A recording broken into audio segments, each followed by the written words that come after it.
Deixei minha sogra morar um tempo aqui com a gente, minha gente, porque o negócio tava difícil, né? E a aposentadoria não dá pra quase nada. Deixei ela se organizar.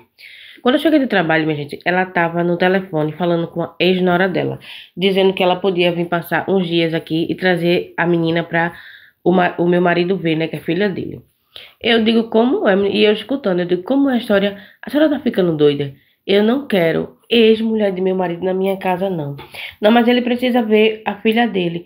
E daí? A filha dele é uma coisa, a ex-mulher é outra. Ah, eu gosto da minha nora. Ela vai ser minha nora preferida. Eu digo, tá certo. Quer que ela venha pra sua casa, ou alugue uma casa, ou compre uma casa, porque aqui dentro da minha casa ela não entra, não. Sim, mas o homem da casa é meu filho. E ele concordou. Eu digo, claro que ele ia concordar. Mas a casa é minha. Quem banca a casa sou eu. Então eu não quero. E aí, minha gente, o que vocês fariam no meu lugar? É muita cara de pau, não é não?